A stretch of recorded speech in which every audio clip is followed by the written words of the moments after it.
We all want to be excellent, right? But what if we've been going about it completely backwards? We're going to explore a really powerful idea here, that excellence isn't something you have to achieve, but something you already are. It's a culture, a spirit that's already on the inside of you. So let's dive in. So I want to ask you this right from the start. Is excellence a skill? Something you learn through practice?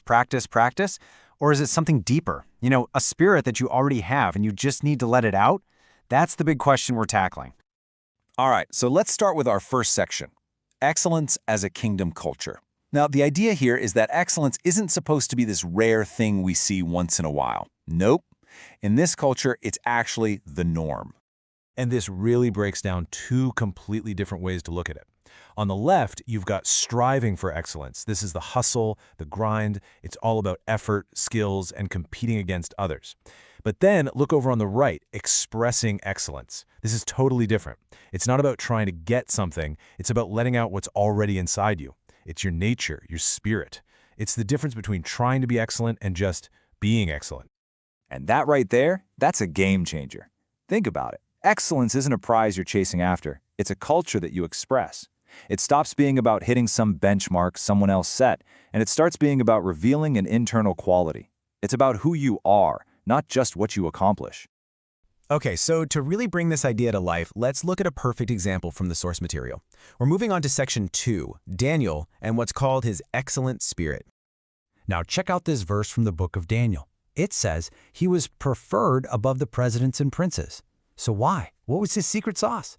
The text is crystal clear, because an excellent spirit was in him.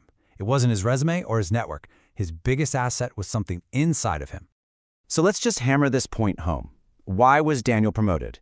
It wasn't just his skills, though I'm sure he was great at his job. And it definitely wasn't about playing politics or who he knew. No. The thing that set him apart, the reason the king wanted him in charge of the whole shebang, was that excellent spirit within him. It was a distinction that went way beyond simple competence. Okay, that brings up a really important question, right? Where did Daniel get this spirit? And more importantly for us, where do we get it? That brings us to section 3, the source of excellence. Well, here's the core idea. The very same spirit of excellence that was in Daniel is in you. It's the Holy Spirit. This means this isn't just some cool story from thousands of years ago. It's a reality for believers right now. And we see this backed up in the New Testament too. Look at this verse in 2 Peter. It says we've been given everything we need for life and godliness, and that we've been called to glory and virtue. Now hang on to that last word, virtue. It's super important. So what does virtue mean here? Well, in this specific context, it literally means excellence. So you weren't just called to be a decent person. You were called to a life of excellence. It's actually part of your spiritual DNA. Okay, so if we have this spirit inside of us, how do we get it, well, out? How does it show up in the real world, in our day-to-day? Let's get super practical in section 4, manifesting daily excellence. All right, so here are a few key areas where this inner excellence becomes visible on the outside. First, in your vision and how you talk. Then, in how you present yourself, your appearance. Also, and this is a big one, in how you actually do things, right down to the little details. And believe it or not, even in just being on time, all these little things are actually reflections of that excellent character. Because at the end of the day, it all comes down to character, doesn't it? It's about being detailed, being diligent, being the person everyone knows they can depend on. It's about choosing to be exceptional in a world that often settles for good enough. And when you see it this way, it changes everything. Suddenly, there's no such thing as a small or unimportant task. I mean, whether you're running a massive project or just cleaning your desk, every single moment is a chance to express that divine excellence that's already in you. So why? What's the big picture here?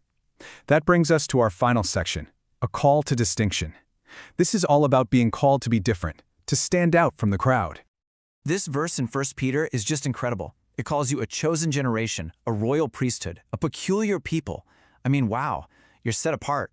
And for what purpose? To shew forth the praises of the one who called you. So when you operate in excellence, it's not about you. It becomes a form of praise, a way of showing the world what God is like. And that's really what it all boils down to. You just weren't called to be average. You were anointed to shine. Not in a prideful, look-at-me kind of way, but as a reflection of something much, much bigger than yourself. So, we started by asking what excellence is, but now the real question is for you. How are you going to express that spirit of excellence that's already living inside you, today, in the very next thing you do? It's something to think about.